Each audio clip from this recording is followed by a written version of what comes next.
Ganjar. Pak Prabowo juga punya pendukung sendiri. Tapi, ini hitung-hitungan politik. Ya, ini hitung-hitungan politik. Pak Prabowo percaya bahwa dia nggak bisa menang kalau nggak gabung sama Pak Jokowi.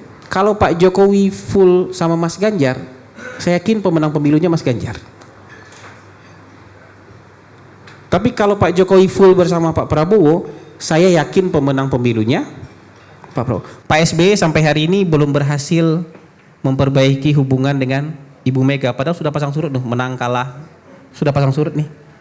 Kalau ini nanti mungkin juga akan begitu, kalau misalnya terbuka ya nggak ketemu lagi mungkin. Saya 2014-2019 tuh di-kick dari grup orang Padang. Kemarin hampir di-kick dari grupnya Jokowi karena sebagian besar isinya pendukung Ganjar.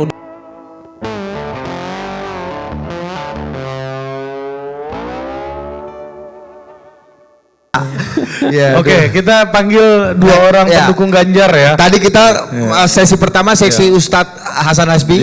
Sekarang masuk sesi kedua, sesi curhat dong Bang Hasan. Ayo, gua akan panggil dua orang aja. Tunggu nih. Jangan di pojokan tuh meja oligarki tuh. Ada syarat.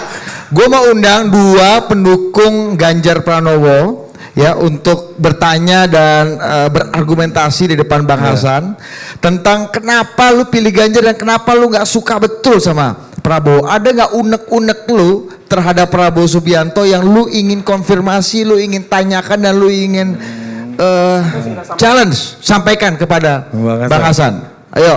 Lu tahu nggak, Bro? Ayo maju. Ayo lu tadi ngoceh terus lu. Iya, lu gini. Siapa tahu nanti setelah mereka ngomong gue yang berubah gitu. Tuh.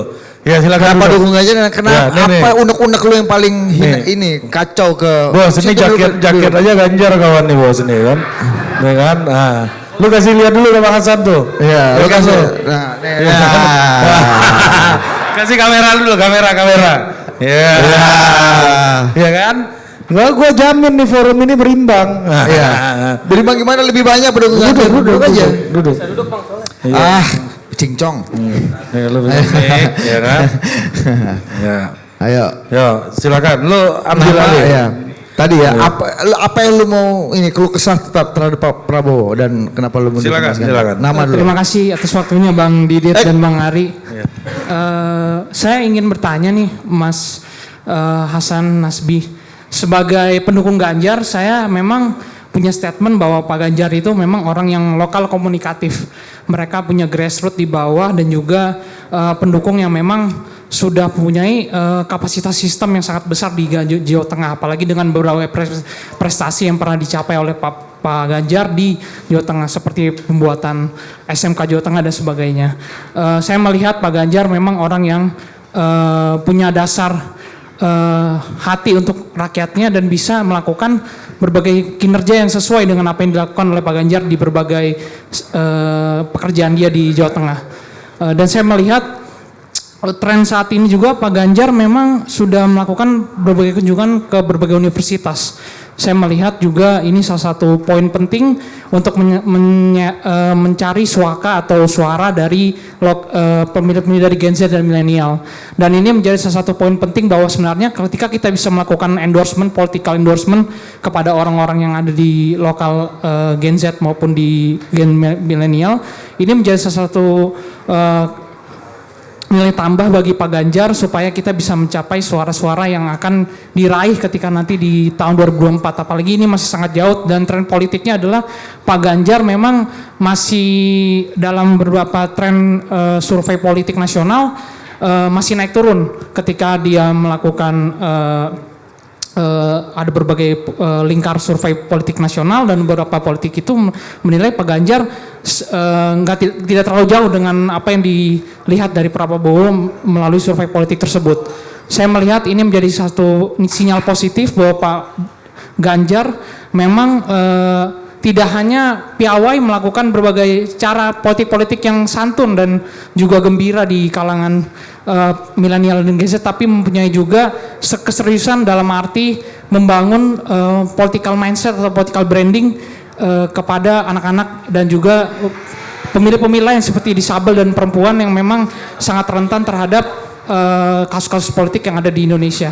Oke. Dan saya melihat juga untuk Pak Prabowo, saya bukan tidak menyukai, tapi tidak memilih dalam arti tanda kutip, tidak memilih untuk menjatuhkan hati kepada Pak Prabowo karena saya melihat adanya dosa masa lalu yang ternyata salah satunya di partai di 98 memang ini belum dibuktikan secara langsung melalui ICJ ataupun Mahkamah Internasional yang memang punya genocide atau kasus politik kejahatan masa lalu, tetapi kita sudah menilai banyak sekali cerita-cerita masa lalu yang dibuat oleh banyak kalangan di Indonesia, terutama para kaum sejarawan, bahwa sebenarnya ini adalah salah satu dosa politik terbesar dari Pak Prabowo pada tahun 98. Ini menjadi salah satu poin penting karena ketika Pak Prabowo juga menunjukkan sebagai kapasitasnya sebagai jenderal yang memang juga punya track mumpuni menjadi Danjen Kopassus dan sebagainya, hal ini juga menorehkan berbagai prestasi, tetapi menurut saya kejahatan politik masa lalu inilah yang menjadi salah satu akar masalah dari pencapresannya di tahun 2004 ini. Seperti itu Bang Mas Nasbi. Terima kasih. Oke, kita tampung dulu apa gimana? Langsung jawab.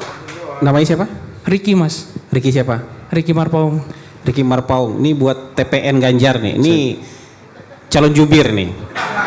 Nah, ini daripada jubir aneh-aneh, daripada Denny Siregar bagusan ini nih. Daripada Eko Kun tadi ini bagusan ini nih. Karena berani ngomong di forum. Ya, berani, nggak cuma monolog, berani ngomong di forum gitu. Saya rasa ini Total Politik kayaknya bisa bikin event kayak gini nih. Anak-anak muda yang berbeda-beda dukungan politik kemudian dipersatukan kayak gini. Jadi pencerahan. Jadi kita tahu cara berpikir masing-masing, dan ketika bertatap muka itu saya yakin tensinya turun. Kalau di Twitter kita nggak bertatap muka, maki-makian aja isinya. Di YouTube pakai akun anonim, maki-makian aja isi. Tapi kalau sini kan muka ketemu muka. Jadi saya rasa pikiran tuh lebih jernih yang keluar. Gini, saya sangat apresiasi pendirian tadi. Pendirian tadi buat saya pendirian yang genuine, ya, bukan di feeding oleh atau di remote oleh kakak pembina. Ini apa? Ini sangat orisinal. Jadi lagi-lagi ini kan preferensi subjektif tapi bisa di-share. Orang yang setuju dengan preferensinya Ricky itu bisa jadi pemilih Ganjar. Yang di sebelah kanan ini yang setuju dengan pendiriannya Ricky bisa convert jadi pemilihnya Ganjar. Menurut saya fair banget dia punya penilaian kayak gitu. Sama seperti misalnya fair juga orang mendukung Pak Prabowo. Jadi buat saya kalau misalnya prestasi Mas Ganjar, oke. Mas Ganjar punya genuine di masyarakat, oke. Dan bahkan hari ini kalau orang tanya, buat saya Mas Ganjar hari ini tuh bisa bangga loh. Hari ini yang mendukung Mas Ganjar tuh pendukung Mas Ganjar. Bukan lagi hibah dari Pak Jokowi. Karena sudah bisa jalan. Makin kelihatan bisa jalan pendukung Mas Ganjar segitu-segitu aja. 35, 36, 37. Enggak, ini kita bicara itu Mas Ganjar hari ini tokoh politik yang punya pendukung sendiri.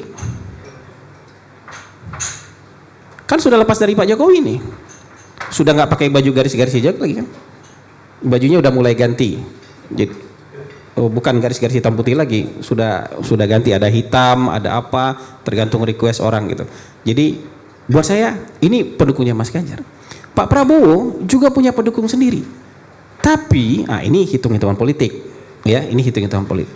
Pak Prabowo percaya bahwa dia nggak bisa menang kalau nggak gabung sama Pak Jokowi. Karena Pak Jokowi aktor politik kuat. Ada sekian persen orang, mungkin nggak nyampe 50%. Mungkin juga hanya 30-an%. Kalau data saya 34% yang menunggu arah telunjuk Pak Jokowi. Ini diehardnya Pak Jokowi. Pak Jokowi mau dukung Anies juga mungkin mereka. Ini diehardnya Pak Jokowi. Nah, kalau tanpa ada faktor Pak Jokowi, rata aja mereka nih. Pak Prabowo mungkin 37, ya kan?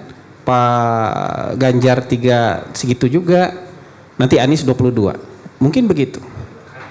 Tapi kalau ada faktor Pak Jokowi, ini faktor taktis. Ya, faktor taktis untuk memenangkan pemilu. Kalau Pak Jokowi full sama Mas Ganjar, saya yakin pemenang pemilunya Mas Ganjar. Tapi kalau Pak Jokowi full bersama Pak Prabowo, saya yakin pemenang pemilunya Pak Prabowo. Bukan hanya karena pendukung Pak Prabowo besar, tapi karena ada support dari pemilih Pak Jokowi. Gitu. Jadi kayak gitu. Ini cara menghitungnya. Jadi buat saya yang seperti itu.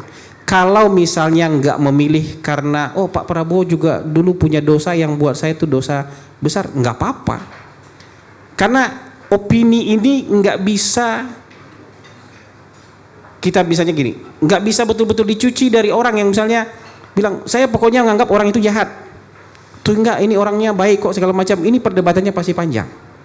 Ya, tapi saya punya penjelasan yang kayak gitu. Kenapa saya bisa bersama Pak Prabowo, saya punya penjelasan kayak gitu. Jadi gini, kalau kita berhitung dosa, dalam sejarah Islam tuh nggak mungkin ada nama panglima seumur hidup namanya Khalid bin Walid. Itu panglima perang terbesar dalam sejarah Islam. Kenapa dia diangkat jadi panglima sama Nabi Muhammad? Ini agak-agak ini sedikit. Karena dia satu-satunya panglima kafir Quraisy yang berhasil mengalahkan Nabi Muhammad dalam perang Uhud.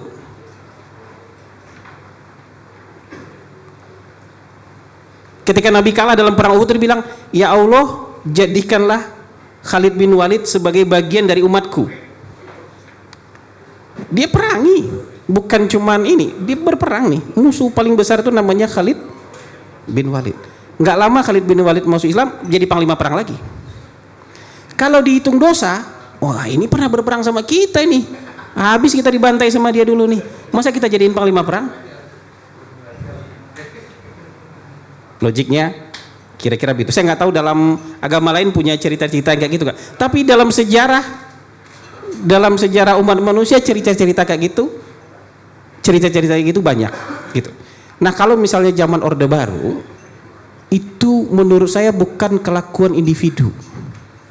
Itu kelakuan institusi pemerintah di zaman rejim otoriter, siapapun orang yang menjabat posisi itu. Kelakuan state aparatus, kelakuan aparatur negara. Bapak saya ini ceramah salah dikit aja dulu dipanggil ke Kodim. Zaman saya, bapak saya kan ustadz. Bapak saya ustadz. Anaknya begini tapi bapak saya ustadz. Gitu. Dia salah ceramah aja dikit tuh dipanggil ke Kodim di zaman Orde Baru. Jadi sampai komandan Kodimnya bilang begini dulu, "Bapak kalau udah 2 kali diperingatkan nggak mau juga, Bapak nginap di sini ya," gitu. Disuruh nginap, kalau sekali lagi nggak bisa juga masih ceramah kayak gitu juga, nginap di Kodim. Bayangin di zaman itu orang tuh bisa ditangkap oleh Kodim. Kan tentara nggak boleh nangkap orang. Di zaman Orde Baru tentara bisa nangkap orang. Itu kelakuan aparatur negara pada saat itu. Jadi menurut saya, nah ketika zaman berubah, perilaku orang juga berubah. Dia comply dengan demokrasi. Pak Wiranto bikin partai politik, ya kan? Ada jenderal namanya Theo Syafei, gabung dia sama PDIP. Pak Hendro Priyono gabung sama partai politik, bikin partai politik. Pak SBY bikin partai politik. Jadi jenderal-jenderal yang pada zaman Orde Baru sebenarnya begitu semua. Saya yakin nggak bisa kesalahan Orde Baru hanya ditumpahkan kepada Prabowo hanya karena dia menantunya Soeharto. Tapi pada saat itu memang untuk menyelamatkan institusi TNI paling gampang semua kesalahan diserahkan kepada Prabowo. Semua jenderal pada waktu itu juga tahu bahwa hari ini kita sedang menyelamatkan institusi dan orang yang mau kita korbankan untuk menerima semua kesalahan ini adalah Prabowo. Karena yang menyidang itu pun juga pasti malu. Gue sebenarnya juga melakukan hal yang sama kok, tapi kesalahannya gue timpakan ke satu orang, Prabowo. Tapi Prabowo karena jiwa korsanya tinggi, dia telan semua dosa itu. Oke, saya tanggung semua dosa itu, saya tanggung semua konsekuensinya demi menyelamatkan institusi. Karena kalau diadili semua jenderal pada saat itu, bubar TNI kita. Makanya habis di sidang itu, di belakang panggung mereka peluk-pelukan. Tapi karena kepentingan politik, ya ini jadi bahan dong. Bisa digoreng dong oleh, kalau kebetulan jadi lawan politik ini digoreng. Nah gitu. Itu makanya saya bilang, seandainya kalaulah Ibu Mega menang pemilu tahun 2009, sudah selesai ini perkara. Kita punya Prabowo sebagai wakil presiden, nggak ada lagi isu ini. Gitu kira-kira gitu. Tapi saya tidak bisa melarang orang tetap punya pikir. Buat kami rekam jejak penting. Sekali dia punya dosa, berarti dia punya potensi bikin dosa itu lagi. Ya terserah. Tapi ada orang lain yang punya pikiran, buat kami itu masa lalu. Masa lalu ya sudah, masa lalu, hari ini kami mau rekonsiliasi. Jadi bisa begitu sudut pandang. Jadi buat saya pikiran Anda nggak salah. Ya. Karena pikiran itu ada fakta historisnya. Pendirian Anda untuk mendukung Mas Ganjar juga nggak salah.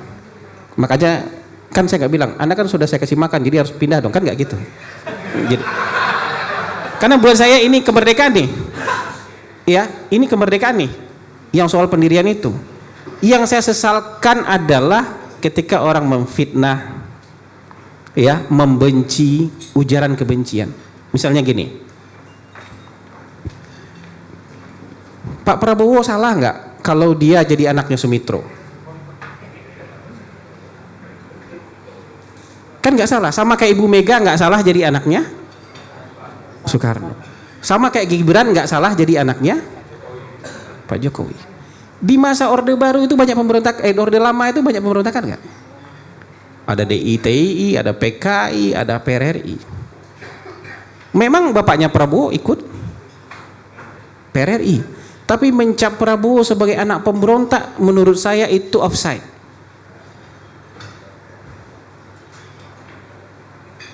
Narasi yang kayak gitu ya, menurut saya itu offside. Karena dia nggak milih bapaknya. Itu kan artinya kita juga akan menghakimi anaknya Semaun, anaknya Aidit, karena bapaknya Aidit, anaknya Untung karena bapaknya Untung, anaknya Muso karena bapaknya. Jadi dosa diwariskan. Kalau begitu nanti orang akan menganggap Ibu Mega berdosa jadi anaknya Bung Karno. Kenapa? Bung Karno ketika dilengserkan itu diktator presiden seumur hidup, suka nggak suka. Paduka yang mulia Panglima Besar Revolusi presiden seumur hidup. Wah, ini anak diktator nih, nggak bisa begitu. Bu Mega tidak punya apa ya, nggak punya kewajiban harus menanggung dosa itu. Sama seperti Prabowo tidak punya kewajiban sama sekali untuk menanggung dosa itu. Jadi itu aja. Tapi kalau terbilang ini kan Prabowo bagian dari Orde Baru, silakan monggo. Ada fakta-faktanya. Prabowo kan pernah diberhentikan dari tentara, ada faktanya. Karena rekam jejak seperti ini saya nggak mau milih Prabowo, monggo, nggak masalah. Begitu. Oh Prabowo kan suka gampar orang, buktikan dulu dong. Siapa yang pernah bersaksi pernah digampar oleh Prabowo? Oh ini kan ada dulu pernah giginya rontok digampar Prabowo. Ada nggak orang bisa kita angkut yang giginya rontok yang pernah digampar oleh Pak Prabowo? Prabowo tuh bikin tim namanya bukan tim Jaguar loh. Tim lembut ini. tim Mawar. 9 orang yang diamankan oleh tim Mawar. Kalau orang bilang Wiji Tukul gimana? Wiji Tukul kan nggak diamankan oleh tim Mawar, tapi dituduhkan kepada tim Mawar. Yang lain-lain tuh Dedi Hamdun dan segala macam kan diamankan. 9 orang yang diamankan oleh tim Mawar, 9-nya pulang ke rumah, diantar sampai rumah atau diantar ke Polda. 5 orang jadi anggota Partai Gerindra. 5 dari 9 itu lebih dari 50%. Jadi anggota Partai Gerindra. Terus dituduh-tuduhlah sama Adian Napitupulu dan teman-teman, ini kan Stockholm Syndrome. Orang jatuh cinta sama penculiknya. Taruhlah itu Stockholm Syndrome, tapi kan mereka yang diculik. Kan bukan Anda yang diculik. Anda kan nggak diamankan. Kenapa Anda yang marah-marah? Ini orang yang diamankan, 5 orang bergabung dengan Gerindra. Orang yang diculik aja kemudian tuding-tuding. Nggak usah Prabowo-nya, orang yang diculik aja dituding-tuding karena bergabung dengan Gerindra. Ada Haryanto Taslam, ada Desmond, ada Pius, 2 lagi saya lupa. Ya kayak gitu-gitu. Jadi menurut saya manusia itu nggak bisa dihukum. Nah gini, pemilu itu bukan iblis lawan malaikat, tapi manusia versus dengan kesalahannya masing-masing, dengan kelebihannya masing-masing. Kalau Anda lebih suka kelebihannya Ganjar dan tidak suka dengan kesalahannya Pak Prabowo, fair. Kelemahannya Pak Prabowo, fair. Begitu juga orang yang lebih suka dengan kelebihannya Prabowo, tidak suka dengan kelemahannya Ganjar, itu fair. Jadi acara kayak gini bagus nih, anak total politik ini. Ini anak-anak muda gabung, punya pendirian masing-masing, tapi muka cerah semua nih. Nggak ada muka-muka kusut, muka-muka mau tawuran di luar, nggak ada nih, saya yakin nggak ada nih. Ya. Mungkin karena perutnya dibikin kenyang dulu. Gimana Ricky, Anda udah mulai mau berubah Anda? Jebakan nih bang. Jebakan bang. Jebakan bang. Nah, kalau masih ada yang mau challenge silakan loh. Boleh.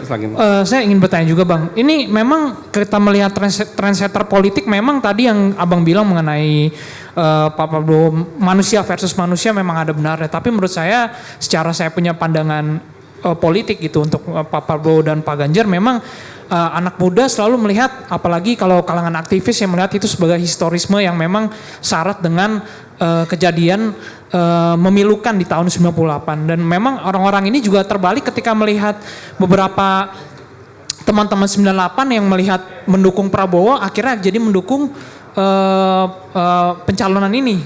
Dan ini sangat berbanding terbalik dengan kasus yang ada di tahun 98. Jadi saya melihat ini semacam ada afirmasi dari para pegiat-pegiat aktivis 98 yang akhirnya mendukung Pak Prabowo secara langsung. Dan saya melihat juga untuk hal ini adalah salah satu poin penting di mana Pak Prabowo punya kendaraan yang sangat banyak juga, 8 partai, dan aktivis juga banyak tergabung dalam beberapa partai-partai politik yang ada di yang dijelaskan tadi oleh beberapa suara-suara yang ada di TV gitu bang. Dan saya melihat ini salah satu jadi salah satu yang memang stimulasi untuk Pak Prabowo bisa mengandalkan suara-suara yang bisa masuk ke ini udah mulai berubah nih. Suara-suara ke Pak Prabowo. Tapi saya garis bawahi mas, bang. Saya bukan ini secara pandangan politik untuk ke Pak Prabowo, tetapi maksud saya di sini adalah historisme ini. Historisme ini akan menambah sedikit kejadian memilukan di tahun 98, apalagi melihat aktivitas ini berubah jalan pintas menuju ke pertarungan partai politik di tahun 2024 nanti. Seperti itu bang. Dan saya melihat juga kalau dari saya memang dari Pak Ganjar saya sendiri firm untuk mendukung Pak Ganjar, Pak Mahfud MD, karena mereka memang secara political will dan juga saya sebagai orang hukum mas melihat dia sangat tegak lurus sekali gitu, lurus aja orangnya. Dia beberapa kali diwawancarai juga melihat orang-orang hukum di garis batas yang memang dia berhasil melampaui batas yang ada di orang-orang tidak dipikirkan oleh orang lain gitu, melihat mereka punya sekali kapasitas untuk membangun Indonesia yang lebih baik lagi. Jadi melihat track record, lalu ada kemampuan legislatif, yudikatif dan eksekutifnya Pak Mahfud sendiri sudah lengkap, dan Pak Ganjar juga memiliki track record lengkap di legislatif dan eksekutif.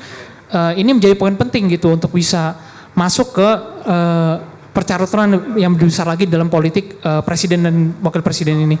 Dan ini menjadi poin salah satu katalisator utama untuk bisa membangun brand yang lebih baik lagi ke depannya. Dan saya juga ingin bertanya nih Pak Bang Hasan Nasbi nih, saya melihat kesannya Pak Mas Gibran ini kayak mencari aji mumpung, saya lihatnya kayak melihat bahwa sebenarnya cawapres ini menjadi tangga yang akan menaiki dia untuk bisa lebih sukses lagi di percaturan politik ke depannya. Apalagi saya melihat anak muda zaman sekarang trennya sangat kurang dalam partisipasi politik. Mungkin banyak yang ikut seperti tren acara seperti ini, Total Politik, Pesta Kita, lalu ada beberapa acara-acara lainnya memang meaningful participation atau anak-anak muda yang ingin bergabung di politik, tapi mereka tidak punya kesempatan untuk bisa menjadi anggota-anggota DPRD yang memang ini loh anak mudanya gitu, Gen Z-nya, milenialnya, untuk bisa masuk lagi ke, dan kita butuh orang-orang yang memang 2045 nanti bisa membangun Indonesia yang emas. Jadi melalui Pak Ganjar ini juga mungkin saya melihat hal ini harus dikeruk secara dalam bahwa sebenarnya anak-anak muda juga bisa menjadi kawah canda di muka atau misalnya poin penting untuk bisa masuk ke lebih ceruk yang lebih dalam lagi untuk masuk menjadi posisi-posisi kelas atas yang memang dibutuhkan oleh Indonesia. Seperti itu sih Bang Hasan Nasbi. Terima kasih. Saya pikir tadi udah convert, belum ternyata.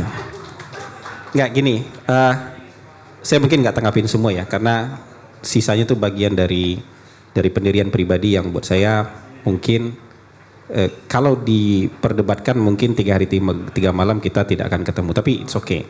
Nah, kalau yang soal pertanyaan tadi, kita gini aja, kalau misalnya kita konsisten memberikan kesempatan kepada anak muda, maka harus berlaku umum.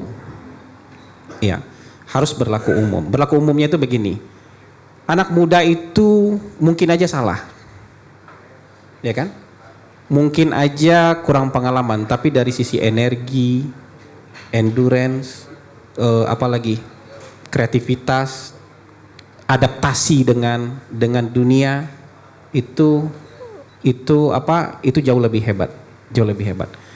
Kita kan nggak punya ukuran. Misalnya gini, Prabowo terlalu tua katanya. Cari capres yang lebih muda dong, Ganjar yang masih bisa lari. Terus begitu ada Gibran yang jauh lebih muda, dia bilang, bocil, kenapa bocil harus maju? Ukuran muda kita nggak tahu kita berapa. Tapi dari sisi pengalaman kan sudah memenuhi syarat. Ada anak-anak muda yang berpartai, bereksperimen bikin partai politik. Yang ngebully partai ini, partai anak muda ini, pendukung Mas Ganjar termasuk yang muda-muda. Karena perbedaan politik aja. Tapi dibulinya sampai ke soal mudanya. Kalau berseberangan gara-gara perbedaan pendapat, oke loh. Tapi kalau dibully karena mudanya, itu menyerang eksistensi itu. Sama kayak orang dibully karena tua. Itu menyerang, kan bukan salah dia jadi tua. Orang dia duluan lahir kok. Begitu juga nggak salah dia jadi muda. Kan kayak gitu. Karena Mas Ganjar yang hari ini bisa suatu saat tua. Tapi dulu juga pernah muda. Jadi dasar orang tua, iya nggak salah dia jadi orang tua. Dasar bocil, nggak salah dia juga jadi bocil gitu loh. Jadi itu menyerang eksistensi. Jadi tapi kalau perbedaan prinsip menurut saya nggak apa-apa. Saya berbeda pendapat dengan Anda, jadi saya pertahankan prinsip saya mati-matian itu nggak apa-apa. Tapi menurut saya ini kayak perang ini aja, perang eksistensi tua dan muda aja. Kalau perang misalnya antara, mohon maaf ya, PDIP dengan PSI gitu. Itu buat saya tuh kayak perang eksistensi tua dan muda. Jadi bukan perang yang betul-betul, bukan perang gagasan dan pendirian. Bahkan ketika sama-sama mendukung Ganjar aja mereka perang. Sama nih capresnya, perang juga mereka. Ini perang eksistensi nih. Jadi bukan perang ide, pemikiran maupun pendirian politik. Jadi apalagi sekarang berbeda pendirian politik, lebih mungkin untuk perang lagi nih. Jadi kalau misalnya anak-anak muda, kasih aja kesempatan. Anak muda pasti akan menjalani kesalahan, melakukan kesalahan karena apa? Kurang pengalaman. Tapi kan kalau nggak dikasih pengalaman begitu, ya nggak tumbuh dia. Karena yang hari ini tua juga dulu pernah muda dan pernah melakukan kesalahan. Jadi buat saya kayak gitu. Jadi orang muda harus diberikan kesempatan. Buat saya itu wajib. Bahkan mungkin nanti dengan adanya fasilitasi dari keputusan MK ini, tahun 2029, tahun 2034 akan jauh lebih banyak daripada yang sekarang orang muda. Kalau sekarang kita bilang jarang yang punya kesempatan, ya memang kemarin-kemarin jarang kesempatannya. Tapi nanti mungkin akan jauh lebih banyak kesempatannya buat anak-anak muda. Asal juga gini, anak mudanya berani dan konsisten. Maksudnya gini, saya yang datang ke kantor saya itu caleg-caleg muda itu banyak banget. Dari tahun 2014, 2019 maupun yang sekarang tuh banyak banget. Tapi kelemahannya itu soal pikiran. Jadi misalnya anak muda pertama kali ikut caleg hampir pasti kalah. Karena yang hari ini sudah duduk di DPR dulunya juga pernah kalah ngelawan incumbent. Jadi mungkin Anda butuh 2 kali, 3 kali baru terpilih menjadi caleg. Kenapa? Kalau nggak gara-gara kompetitor kita tuh karena udah tua dia mati, atau nggak nyalon lagi, atau dia bisa benar-benar kita kalahkan dalam kompetisi. Jadi mengalahkan orang itu juga butuh pengalaman. Jadi kalau anak muda ini jadi caleg, kalau dia nggak hebat-hebat banget, hampir pasti kalah. Masalahnya ketika dia kalah, pilihannya dia pindah partai. Walaupun nggak masalah sebenarnya pindah partai, tapi karena kalah di sini saya mau pindah partai aja. Itu alasannya nggak logis. Atau dia berhenti jadi caleg, nggak benar ini jadi caleg. Gitu, kita tempur, kita kalah gitu. Loh, hukum alamnya 90% orang yang ikut caleg pasti kalah. Karena daya tampungnya sedikit. Di DPR RI itu cuma daya tampungnya 575. Sementara yang ikut sekian ribu. Ya kan? Kalau 575 kali berapa partai sekarang? 14 partai kali aja tuh untuk DPR RI. Untuk DPRD kabupaten juga begitu. Jadi 90% pasti kalah. Itu sama kayak juga misalnya yang ikut pilpres sebagian besar pasti kalah. 3 calon nih, yang menang kan cuma 1, yang 2 pasti kalah. Jadi kemungkinan kita kalah memang lebih besar daripada kemungkinan kita menang. Tapi prinsipnya kalau kita mau mencoba lagi, ya kan lawannya berat. Lawannya selain partai lain kan partai sendiri juga jadi lawan. Jadi harus berani coba. Jadi yang perlu ditanamkan kepada anak-anak muda ini nggak cuma ada kesempatan, ada kesempatan atau tidak ada kesempatan. Bukan itu masalahnya. Masalahnya Anda tahan nggak untuk kalah dulu. Karena hampir pasti ketika Anda mencoba Anda pasti kalah dulu nih. Hampir pasti Anda kalah dulu nih. Nggak banyak nih anak muda yang bisa langsung jadi itu, nggak banyak. Yang senior aja begitu pertama kali coba pasti kalah kok. Jadi gitu. Jadi mau tahan nggak untuk proses ini, kan politik itu bukan proses sekali jadi. Nggak banyak yang kayak Gibran pertama kali ikut pilkada langsung menang. Itu ada keberuntungan sendirilah. Tapi sebagian besar orang pertama kali ikut nyoba itu hampir pasti kalah gitu. Jadi ada privilege gitu Bang ya, kalau boleh tahu. Ya tapi kan nggak dosa juga orang punya privilege. Iya, siap. Buat saya privilege itu nggak dosa. Sekarang itu bahkan miskin aja jadi privilege. Gue kan orang miskin, boleh dong gue agak ngawur dikit gitu. Buat makan nih gitu. Langgar-langgar aturan tuh supir angkot. Pak ini saya begini ngetem di sini buat makan loh gitu. Miskin juga bisa jadi privilege. Kalau bodoh Bang. Miskin juga bisa jadi privilege. Atau misalnya sekarang narasi cuman Mas Ganjar yang lahir dari rakyat, yang lahir dari keluarga biasa-biasa aja gitu. Prabowo kan lahir dengan silver spoon, dengan sudah sendok perak dan emas di ininya, lahir dari kasur bulu angsa misalnya kayak gitu. Miskin juga bisa jadi privilege. Jadi untuk narasi miskin juga bisa jadi privilege. Bukan dari keluarga siapa-siapa, itu orang terharu semua. Bisa jadi privilege juga. Seolah-olah yang mengerti masyarakat hanya yang lahir dari orang tua yang bukan siapa-siapa. Gitu. Jadi bisa begitu. Siap. Masih Mas. Oke, tepuk tangan dong buat teman kita siapa? Ricky Mas. Oh Ricky, tepuk tangan untuk Ricky. Mantap. Selanjutnya. Ini kau nih paling Ganjar kau di sini kulihat. Kasih dulu barang itu, orasimu. Tes, siap. Ya, perlu duduk Vincent dulu nggak nih Bang? Nggak usah? Duduk Vincent dulu nggak nih? Terserah lu, mau duduk Vincent, duduk Harmoko, duduk Soeharto juga bebas. Oke, sebelum saya menyatakan pendapat ya, karena di sini kan forumnya nasionalis ya. Mungkin teman-teman walaupun sini banyak anak muda, tapi kan banyak yang berjiwa muda juga ya Bang ya. Mohon izin saya untuk mengajak teman-teman ketika saya mengucapkan salam Pancasila, teman-teman juga berdiri ya. Ya. Salam Pancasila. Salam Pancasila. Merdeka, merdeka, merdeka.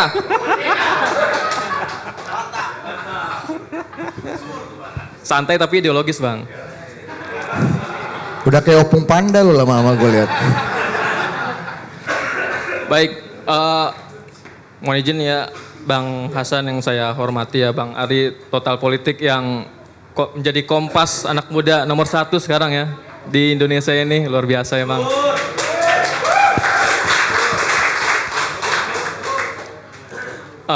Yang ingin saya katakan adalah mengenai pemilu tahun ini ya Bang ya. Kenapa saya itu memilih Ganjar, saya anak muda Bang ya, memilih Ganjar itu. Karena kita tidak boleh lupa Bang, bahwa 2019 itu kental dengan polarisasi Bang. Ya, dan Pak Prabowo ini itu mendukung dengan adanya entertain Islam politik garis keras itu Bang. Itu sebagai prinsip, anak-anak muda kita ini kan memegang nilai-nilai prinsip, kalau saya melihat seperti demikian. Lalu ketika kita menilai hal-hal tadi yang Bang Hasan katakan bahwa Pak Ganjar itu adalah lahir dari rakyat sebagai privilege, itu bukan privilege Bang kalau menurut saya anak muda ya. Itu adalah sebuah kenyataan dan itu adalah kalaupun privilege itu privilege yang dalam hal positif jika dikampanyekan Bang. Tidak ada yang salah dalam pencitraan, yang salah itu adalah ketika pencitraan korupsi Bang. Ketika manuver dan akrobat politik dipertontonkan pada sekarang ini, tentu masyarakat itu tambah bingung. Pemimpin seperti apa yang harus kita pilih? Ketika saya memikirkan bahwa pemimpin mana yang akan saya pilih, bahwa Pak Ganjar lahir dari rakyat, tegak lurus, bahwa bersih, tidak pernah neko-neko, segala macam tuduhan dibersihkan olehnya, tidak pernah terbukti dalam pengadilan bahwa dia melakukan tindakan kotor. Lalu didukung lagi dengan Prof. Mahfud, kehadiran Prof. Mahfud. Penegakan hukum yang carut-marut sekarang ini, dengan hadirnya Prof. Mahfud itu luar biasa Bang. Itu sebagai saya ngobrol dengan anak-anak Bang, anak-anak. Saya kan hidupnya di pinggir jalan Bang. Ngobrol di warung ngopi 3.000-an lah gitu. Di tengah jalan bahaya. Iya betul Bang. Ya bahwa obrolan kita anak-anak nongkrongan itu Bang, bahwa Prof. Mahfud ini dan Pak Ganjar adalah satu kombinasi yang pas banget Bang. Bahwa di tengah ketidakpastian sekarang ini, kehadiran beliau-beliau ini merupakan suatu hal yang seperti angin lah, angin surga kepada kita semua. Jadi tidak heran bahwa kecintaan, harapan, dan semangat antara rakyat dengan Pak Ganjar dan Prof. Mahfud ini suatu hal yang erat Bang, suatu hal yang tidak bisa dipisahkan. Kalau istilahnya bonding Bang. Ya. Jadi kalau misalkan singkat saja, mungkin nanti bisa mungkin ada yang Bang Hasan bisa tanyakan kepada saya. Kalau saya tanyakan kepada Bang Hasan seperti kurang sopan gitu Bang. Jadi kenapa saya itu mendukung Pak Ganjar? Bahwa saya ini anak muda yang bukan siapa-siapa. Saya tidak punya partai, saya tidak punya kekayaan, saya tidak punya pengaruh yang besar. Yang saya punya hanya rasa cinta terhadap tanah air ini Bang. Dan pilihan itu hanya kepada Pak Ganjar dan Prof. Mahfud Bang. Mungkin sekian, kurang lebih mohon maaf. Terima kasih.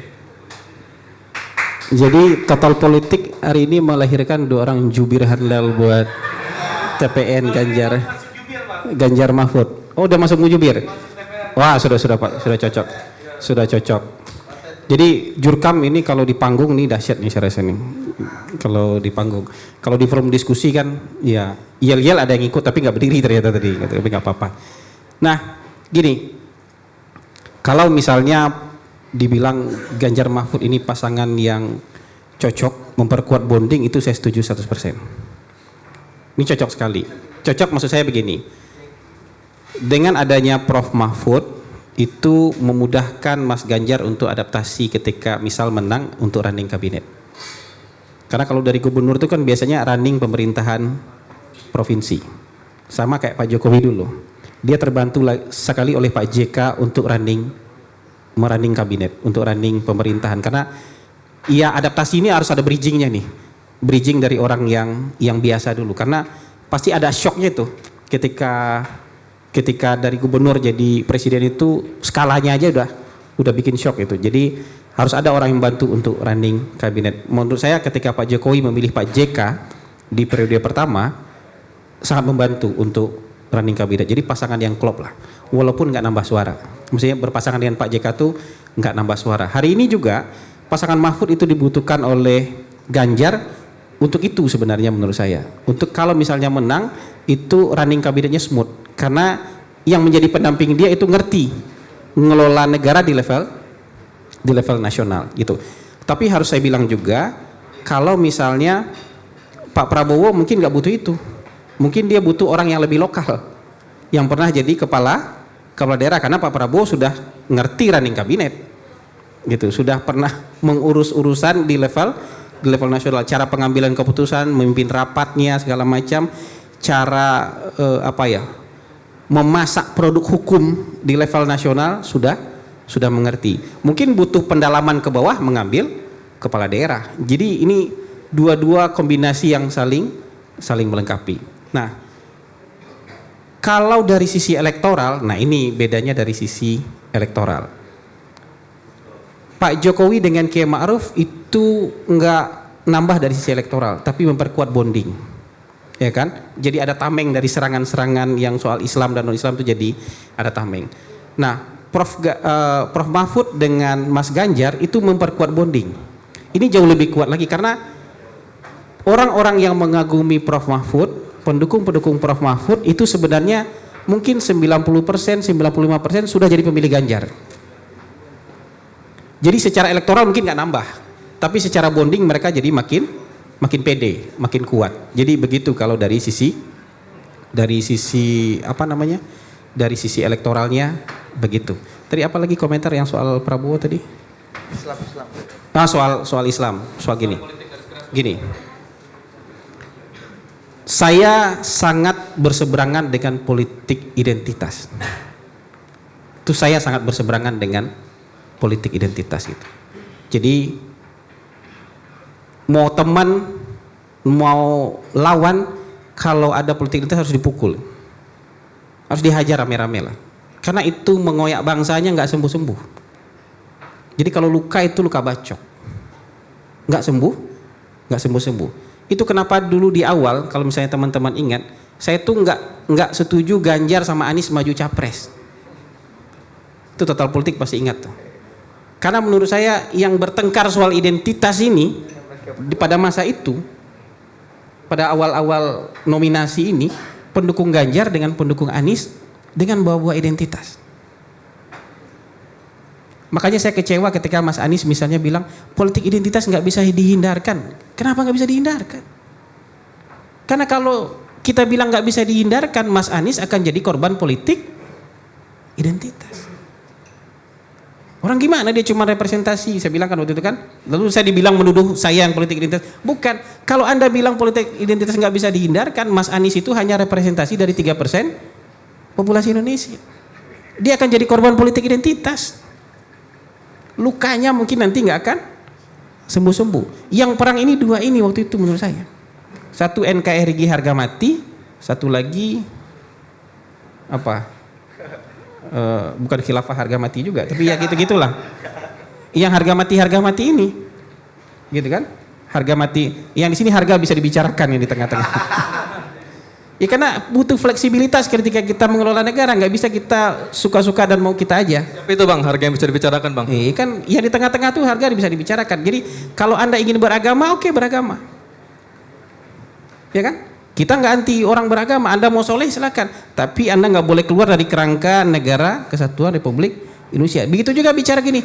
Anda boleh mau apa sangat nasionalis boleh, tapi jangan musuhi orang beragama. Jangan apa-apa orang beragama yang salah. Ya begitu-begitu loh. Itu NKRI harga bisa dibicarakan karena kita majemuk ini.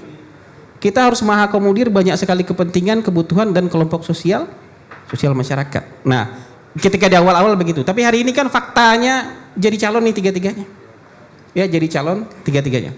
Nah, soal kelompok radikal. Nah, ini pendirian moral kita harus diuji satu-satu. Ya kan? Bahwa kita menolak politik identitas itu fix lah. Karena ternyata barisan yang mendukung Pak Prabowo yang hari ini masih setia sama Pak Prabowo nggak begitu orangnya. Ada Kristen Indonesia Raya, backbone-nya Gerindra kan Kira, Kristen Indonesia Raya. Pak Prabowo di keluarga cuman dia yang Muslim, ada saudaranya yang Katolik, ada saudaranya yang Kristen. Dia mau jadi radikal tentu jauh panggang dari api. Nah, kesalahannya menurut saya waktu itu harusnya berdiri menolak itu. Tapi saya nggak tahu pertimbangannya ketika itu. Tapi Pak Prabowo-nya sendiri bukan orang yang seperti itu. Ya, bukan orang yang seperti. Nah, tapi kan orang-orang yang Anda anggap radikal ini punya hak suara kan? Nggak bisa kita coret dari daftar pemilih kan? Daftar pemilih sementara dia ada, daftar pemilih tetap dia ada. Suatu saat dia harus melabuhkan pilihan kan? Kalau dia nggak golput dia harus melabuhkan pilihan. Nah, kalau mereka dukung, ya mereka bisa pilih Ganjar atau pilih Prabowo. Jadi orang yang didukung dia nggak harus bersalah karena mereka dukung. Putaran 2 nanti ini pasti ribut nih. Ini kan didukung oleh kelompok radikal. Anda bisa bicara ini nggak didukung kelompok radikal kalau Anda coret mereka dari DPT. Tapi kan nggak bisa, dia punya punya hak suara. Makanya waktu itu saya kasih pertanyaan retorik. Nah, ini kita boleh jawab nih pertanyaan retorik. Kalau misalnya nih, ya kita mengandaikan dalam survei pemilih ini, pemilih udah 50-50 sama kuat nih, ya kan? Sudah 49,5 sama 49,5 nih, ya kan? Pendukung Ganjar 49,5, pendukung Prabowo putaran kedua 49,5. Ada yang kita perebutkan tinggal 1% lebih misalnya, ya, atau 1% lebih sedikit misalnya, atau 50-50 deh, kita 50-50 nih. Tapi ada orang yang belum memutuskan dukungan, itu ternyata kelompok 212 yang belum memutuskan dukungan, apakah ke Prabowo atau ke Ganjar. Pilihan moral kita apa? Melobi mereka untuk dukung kita, atau kita nggak mau lobby, kita biarkan kita kalah dan kita nggak mau lobby mereka karena mereka kelompok radikal.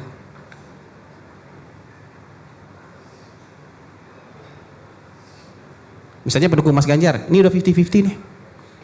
Yang sudah terpetakan 50-50 nih.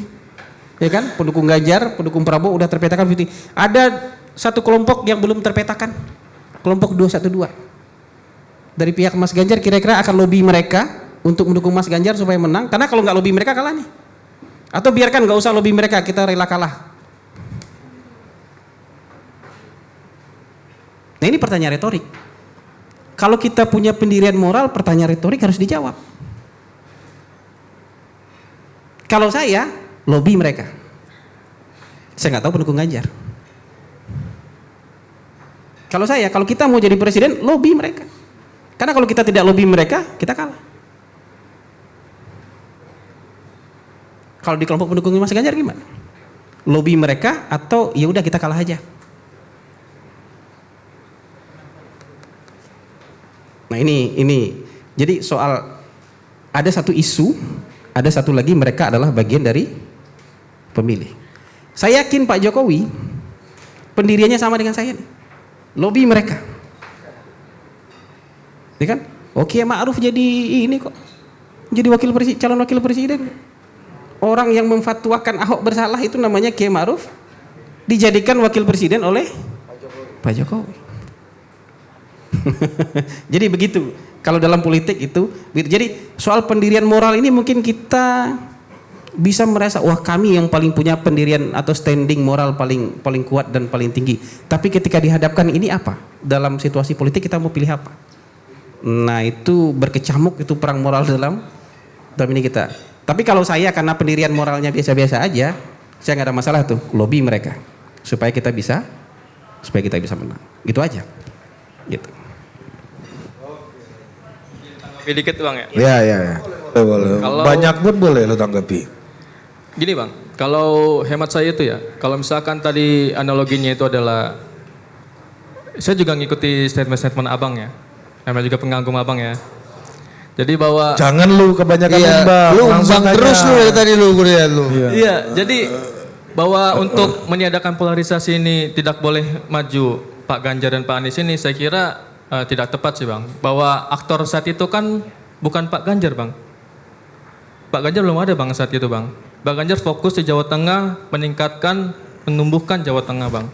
Tidak ada kaitannya dengan polarisasi ini, itu yang pertama. Yang kedua, tadi saya ada yang lupa saya sampaikan. Tadi kan saya mengamati ya statement dari Abang terkait keputusan MK itu Bang. Kalau kita semua tahu lah ya, amar keputusan itu kan adalah bahwa menjadi kepala daerah ya Bang ya. Nah ini saya berpikiran kenapa tidak ada yang mengaitkan dengan apa yang pernah diperjuangkan oleh Bang Faldo Maldini, teman kawan-kawan PSI pada saat itulah 2016. Mereka kan juga berjuang pada saat itu kan untuk menjadi kepala daerah, tapi ditolak oleh ketua MK yang sama saat ini. Gitu. Dengan alasan yang berbanding terbalik pada saat ini. Saya pikir mungkin kesalahan Bang Faldo dan teman-teman waktu itu tidak menyertakan menjadi wakil presiden ya Bang ya. Coba saat itu menyertakan wakil presiden, pasti diterima mungkin pada saat ini. Oh silakan Pak. Nih bisa jawab ya. Sebagai pelaku. Sebagai orang yang ada dalam barisan waktu itu. Bedanya antara permohonan Faldo dengan ini adalah permohonan Faldo itu undang-undang pilkada, bukan undang-undang pemilu, undang-undang pilpres, beda undang-undangnya.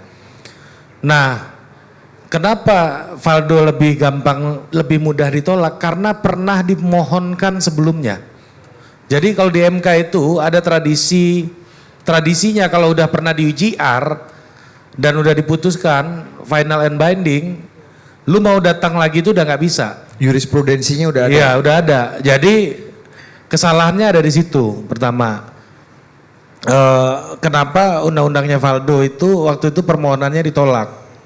Karena argumennya pernah diujikan sebelumnya. Nah itu bang, Kalau undang-undang pilpres ya pemilu itu belum pernah. Nah yang kedua, menurut gua kemarin itu masuk undang-undang pilkada dimasukkan ke dalam rezim undang-undang pemilu kan dalam putusannya. Nah jadi ada kalau undang-undang pilkada kita nggak bisa cari lagi argumen di bawahnya itu. Tapi pada dasarnya sih di permohonan Valdo kemarin penolakannya itu bukan karena substansinya, tapi karena undang-undang ini pernah di GR sebelumnya. Jadi udah final and binding, lu datang ke MK lagi udah nggak bisa gitu. Kayak gitu sih kalau yang urusan Valdo tuh. iya, poinnya kan maksudnya kan bahwa yang diajukan itu pada situ harusnya kan dalam tingkatan dinaikkan lagi bang, undang-undang pemilu harusnya pilpres. Mungkin bisa dinaikkan. Kan undang-undang pilkadanya udah diuji. Enggak maksudnya dijadikan ada amarnya juga keputusan juga bang. Dijadikan bahwa turunan kepada kepala daerah mungkin bang. Jadi Ya tapi kan ini undang-undang yang berbeda konteksnya gitu. Nah jadi kalau pilpres ini sebelumnya pernah diuji kan mungkin yang kemarin juga ditolak gitu. Gitu loh argumennya. Cuma bedanya bang Valdo teman-teman nggak ada anak presiden ya bang ya. Iya pasti, tapi kan hukum kan kayak kita bahas tadi udah berlaku general, berlaku umum. Oke. Mau anak gembel, mau anak presiden kan namanya hukum kan berwakil umum bos. Jadi Seharusnya begitu bang. iya, kalau misalnya Mas Ganjar nggak terlibat waktu itu aktornya adalah Pak Jokowi dengan Pak Prabowo, Mas Anies juga bukan aktor pada waktu itu. Walaupun dari 2017 iya, tapi 2019, 2014 enggak. 2019 bukan dia aktor utamanya. Tapi menurut saya ini aja soal pengkristalan pendukung aja.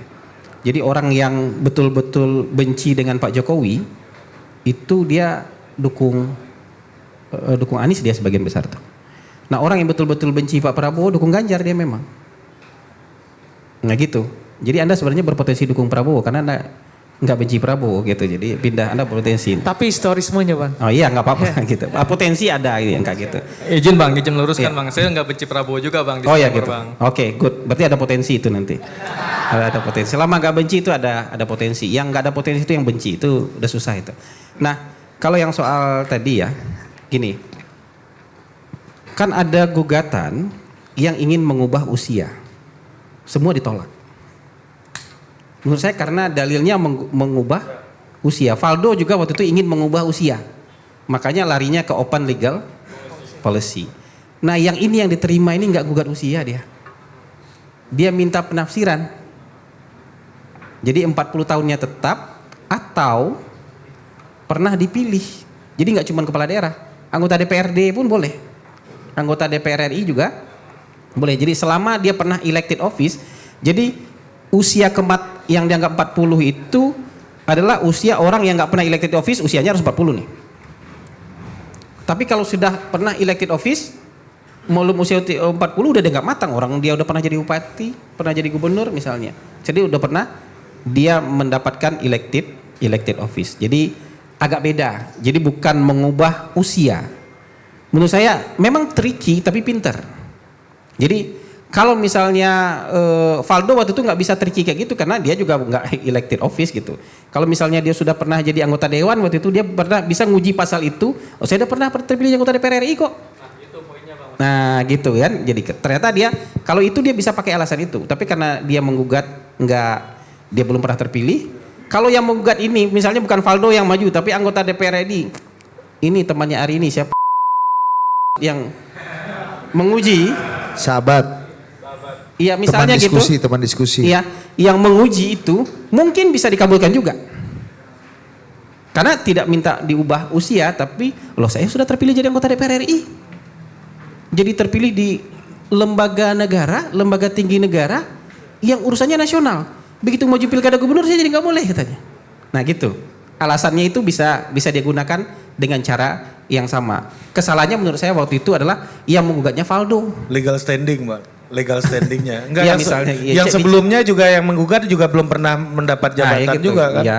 Tapi kalau orang Valdo misalnya sudah terpilih waktu itu, dia nggak mau minta mengubah usia, tapi minta tafsir, gitu. Ahok juga pernah melakukan ini tahun 2017 soal cuti, minta penafsiran soal cuti, tapi Ahok kalah. Iya, jadi penafsiran ini nggak cuma sekali nih. Soal pasal cuti ini, ya bukan cuti, harus nonaktif. Jadi digantikan oleh PJ. Jadi Ahok minta waktu itu dijadikan cuti aja tafsirannya. Karena dia harus pengesahan APBD kan. Jadi masa PJ yang ngesain APBD gitu kira-kira dalam logikanya. Kan ini harus pertanggungjawaban kepala daerah yang dipilih. Nah gitu, tapi MK waktu itu menolak. Jadi penafsiran ini bukan juga pertama kali dilakukan. Jadi kan ada yang men-JR soal usia, ubah dong dari 40 ke 35, saya yakin itu ditolak aja tuh. Ubah dong dari 40 ke 25, itu kan karena justifikasi 40-nya juga sebenarnya konsensus, ya nggak bisa diubah jadi 35 dong kan gitu, kayak gitu-gitu jadinya. Tapi kalau ini kan penafsiran, kalau sudah terpilih, pernah elected office kenapa nggak boleh? Nah gitu, ini yang, jadi ada orang yang benar-benar pintar mencari celah hukum. Tapi mencari celah hukum nggak dosa, gitu aja. Mencari celah hukum nggak dosa, gitu aja. Kalau buat saya kayak gitu sih. Siap. Oke. Poinnya sebenarnya sama Bang ya. Dan disclaimer ya, saya nggak ada masalah sama Bang Valdo ya. Halo Bang, lama nggak jumpa. Gak ada yang bilang lu masalah sama Valdo, bos. ada. Lu damai. Udah. Itu sih Bang. Jangan Jadi, umbang-umbang terus lu. Udah. terakhir Bang ya. Oh, tak ada. Oke. Gini sih Bang, kalau yang terkait apa yang terjadi sekarang ini Bang ya, yang terkait anak muda, bahwa ada narasi-narasi bahwa penolak keputusan MK ini adalah orang-orang yang nggak mendukung anak muda, itu saya kira sangat sempit Bang berpikir seperti itu Bang. Bahwa ada narasi-narasi bahwa yang tidak mendukung keputusan MK terhadap usia anak muda ini adalah tidak mendukung anak muda. Saya kira itu narasi-narasi sempit lah seperti itu. Kita kan orang-orang yang pintar lah, saya yakin Bang ya. Jadi bahwa kita ini bukan menolak adanya anak muda Bang, tapi ya bahwa substansinya itu Bang. Gitu. Jadi kalau misalkan sekarang ini saja bahwa keputusannya juga ada hakim MK yang menyatakan pendapat bahwa dia bingung Bang pada saat pengambilan keputusan, itu saja sudah salah satu poinnya Bang, bahwa ada tanda tanya. Terus juga bahwa mengatakan kalau sekarang saja hukum sudah dipermainkan seperti ini, apalagi kalau sudah menjabat Bang. Itu saja sih, terima kasih. Bang, mau tahu. Itu termasuk Hakim Saldi yang juga bikin ramai. Ya kalau misalnya begini, kalau ini ya kan ada labeling yang berlebihan. Saya juga tidak suka dengan labeling yang berlebihan. Jadi misalnya begini, kalau Anda tidak dukung keputusan MK berarti Anda menghalangi hak anak muda untuk maju. Sebenarnya juga nggak ada keputusan MK, hak anak muda untuk maju pilpres juga nggak banyak kan gitu. Saya udah bilang tadi. Bahwa sekarang ada kesempatan iya, ya kan? Pintunya mungkin nggak dibuka lebar karena ya jangankan anak muda, yang tua aja, yang berpengalamannya, ini ketua partai politik ada berapa ketua partai politik? 18. Ada 18 ketua partai politik yang bisa maju juga seberapa? Di level nasional itu mereka, apalagi anak muda gitu loh.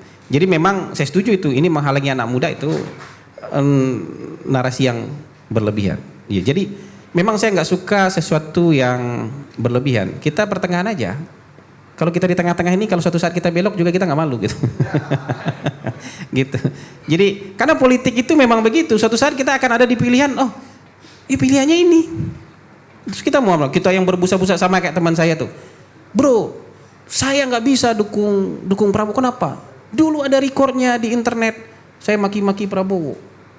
Lalu saya bilang, Pak Jokowi aja berseberangan sama Pak Prabowo bersama mereka sekarang. Ya kan? Apalagi Anda kroco mumet yang ada record di internet, siapa juga yang ngitung gitu. Yang kayak gitu-gitu tuh kita nggak usah terlalu ekstrim-ekstrim lah punya pikiran gitu. Nah, sekarang pertanyaannya ada lagi. Kalau sekarang sudah dipermainkan apalagi sudah berkuasa. Nah, ini lagi-lagi menurut saya perspektif. Gini, orang sudah sampai di level hakim MK itu bisa saja punya pendirian politik, bisa loh.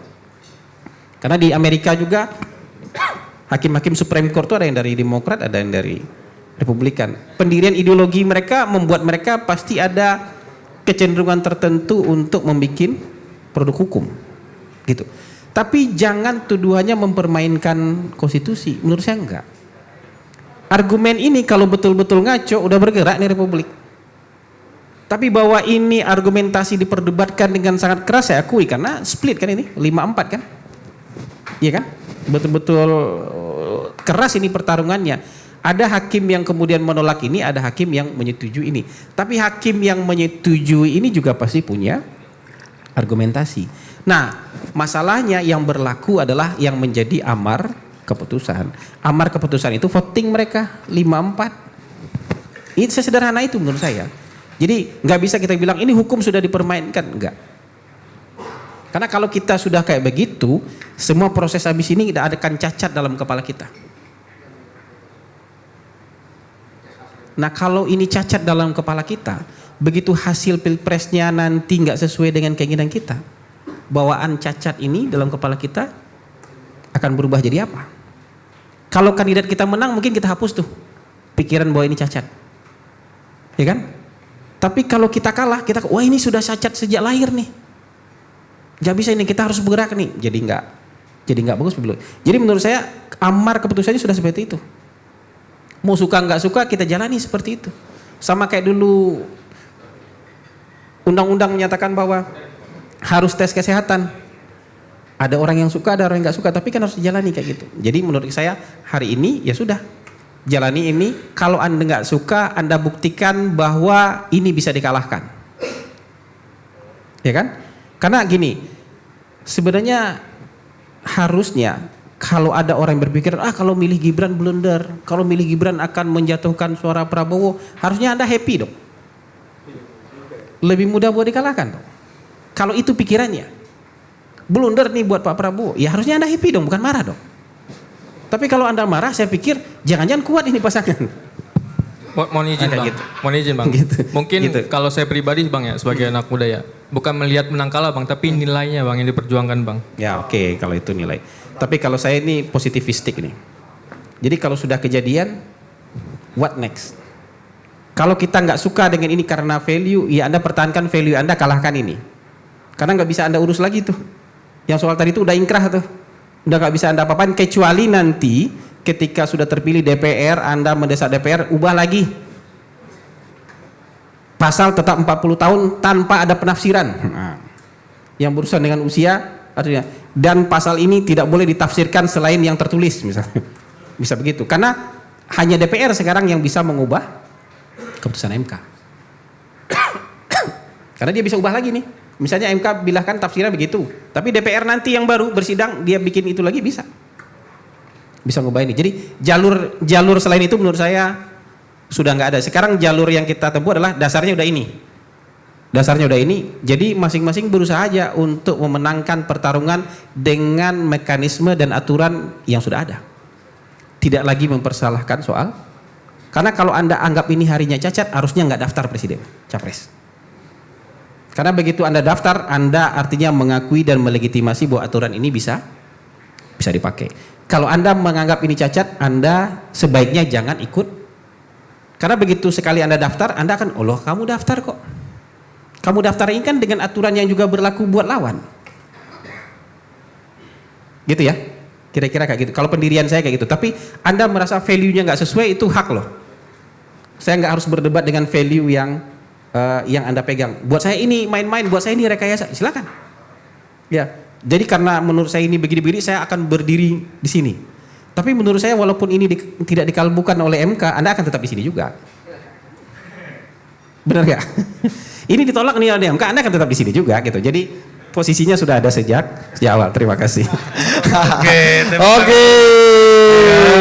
Bang minum dulu bang, aku khawatir. Makasih bro. Lalu foto dulu bertiga sama Bang Hasan lah. Kasih dulu foto. Kasih foto dulu. Sit, kasih dulu foto bareng ini bertiga nih ya. Iya. Iya. Kapan lagi lo sama Nanti lu bisa klaim ke Mas Ganjar, Mas aku udah hadapi terbesarmu. Ketika kau belum berani, aku dulu bang. Jadi bisa bicara sama tim 7. Gue udah pernah ngadapin Hasan Nasbi. Iya, agak tinggi nih pangkat lu di TPN ini bro. Lu bisa klaim nih, bisa dapat mobil Alphard lu dari TPN. Tim 7 ini bang ya. Bro. Iya. Makasih ya. Thank you bro. Thank you Ki. Makasih.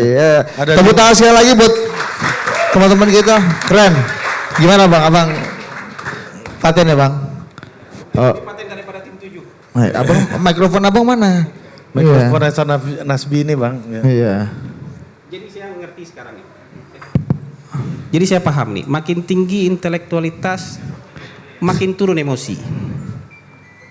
Jadi kalau yang emosi banyak itu kayaknya intelektualnya memang nggak tinggi-tinggi. Gitu aja. Oke. Terakhir kita sebelum nutup ya, kita bahas situasi politik terkini dulu bang. Kemarin Mas Gibran sudah dicalonkan Golkar, udah bertemu dengan ketum-ketum partai. Pak Jokowi tadi pagi bikin statement ya. Iya, mendoakan dan merestui. Iya, mendoakan dan merestui. Jadi Pak Jokowi dukung nggak? Mendoakan dan merestui. Nah. Ini sikap ini sudah ada sebelum MK, sebelum daftar atau baru sekarang aja nih bang? Kagak bercanda. Nah situasi terkini, melihat situasi terkini bang, ketika ada juga bilang misalnya Pak SBY, kayaknya Pak SBY nggak mau ikut-ikut nih pergolakan ini sehingga beliau keluar kota. Tapi akhirnya juga tadi ada info katanya mau ketemu Mas Gibran ya, mau ketemu Mas AHY ya? Udah ketemu. Udah ketemu Mas AHY gitu-gitu. Abang melihatnya situasi terkini bagaimana bang?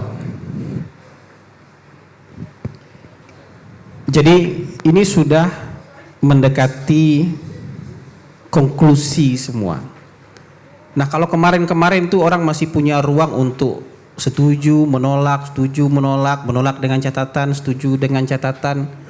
Kalau kemarin-kemarin orang masih berpikir yang ideal adalah si A, si B, si C dengan pendirian masing-masing. Tapi makin hari ini menurut saya yang ideal dalam kepala masing-masing itu sebagian besar sudah mulai harus diturunkan. Yang menurut saya banyak banget kepentingan nih, pro dan kontra, bahkan di internal sendiri karena koalisinya besar. Ya kan? Kalau di PDIP mau orang pro kontra terserah, mau kontra terserah aja, mau ikut enggak terserah aja. Kami bisa maju sendiri. Jadi jauh lebih mudah lah. Kalau di koalisinya Mas Anies, Nasdem dengan PKB berdua aja cukup. Dia mau PKS protes juga enggak ada urusan. PKS mau keluar juga terserah, mau teman-teman siapa di luar gitu misalnya. Kalau ini hari ini sudah mulai mendekati konklusi, jadi sebagian besar aspirasi pasti nggak diterima. Kan ada banyak aspirasi nih. Yang diterima kan cuma satu nih, aspirasi. Nah yang paling mungkin diterima jalan tengah, yang paling mungkin diterima oleh semua kekuatan politik itu siapa? Saya cuma punya satu keyakinan aja untuk wakilnya Pak Prabowo. Wakilnya Pak Prabowo itu menurut saya adalah representasinya Pak Jokowi. Karena namanya Koalisi Indonesia Maju, targetnya bahasanya ingin melanjutkan legasinya Pak Jokowi. Ini hanya bisa dibuktikan kalau wakilnya memang representasinya Pak Jokowi.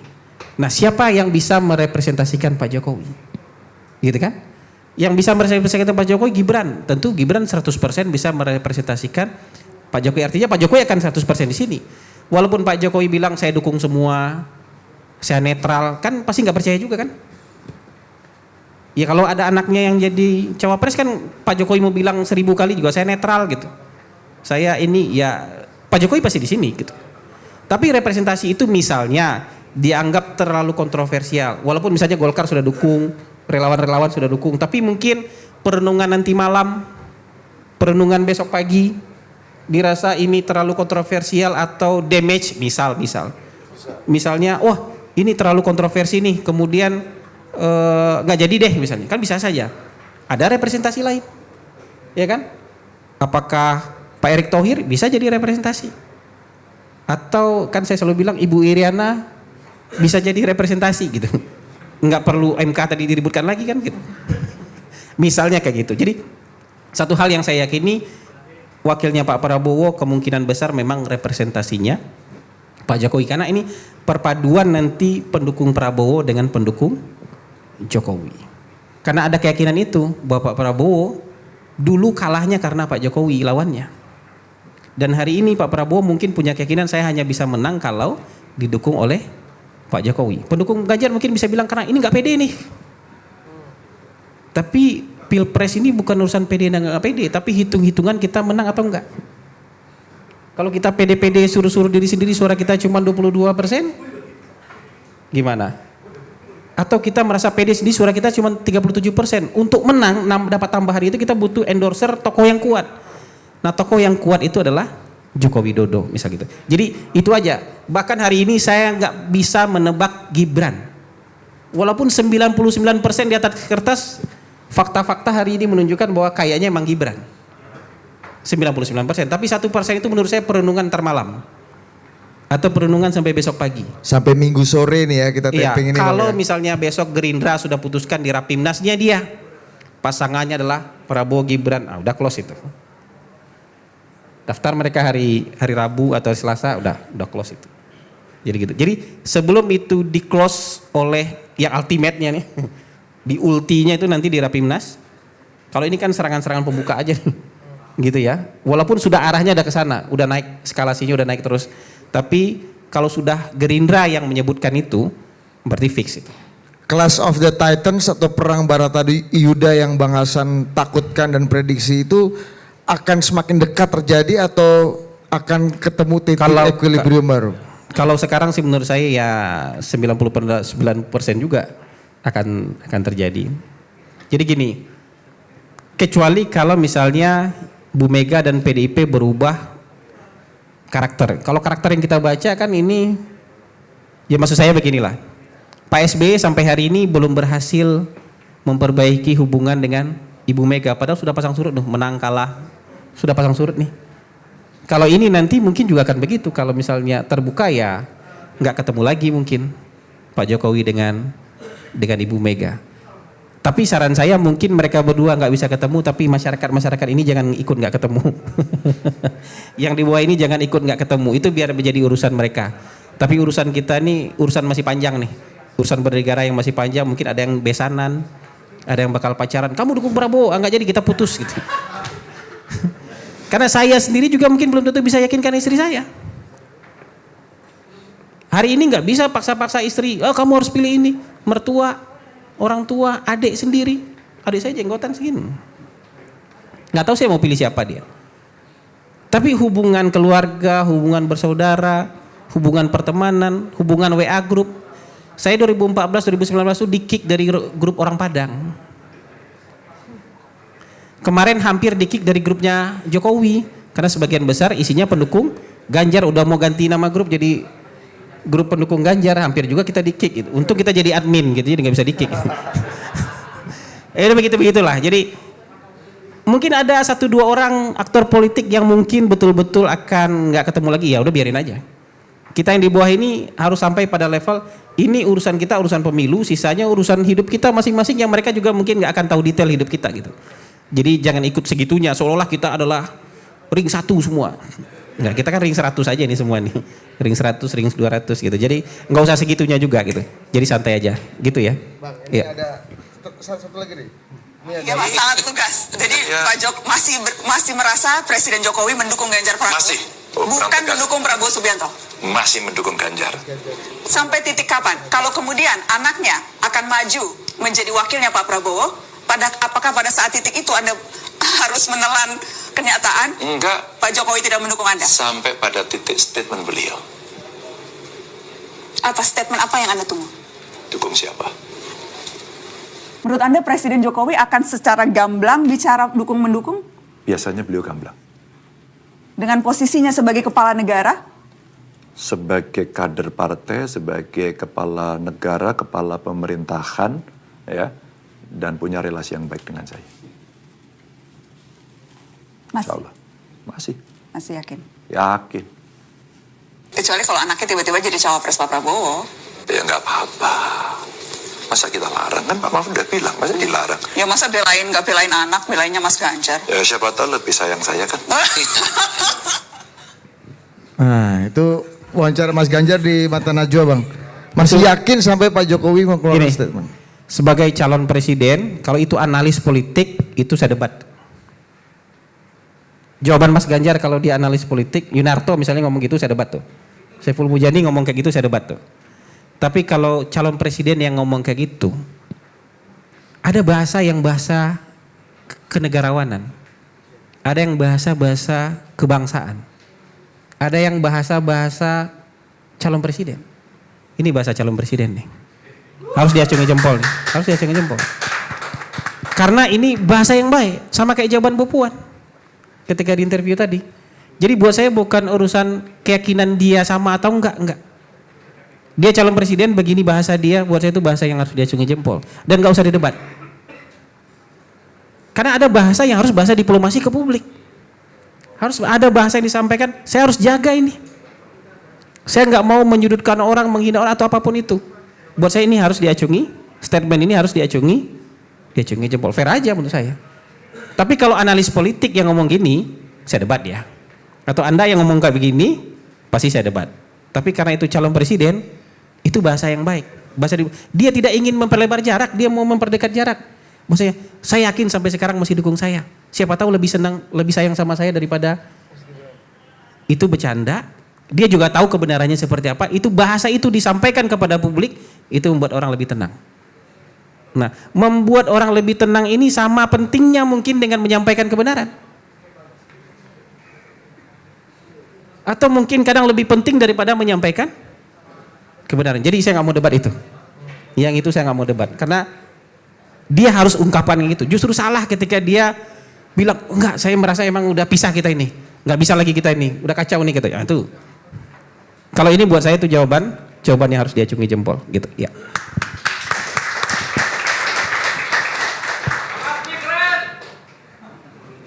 Anda nih.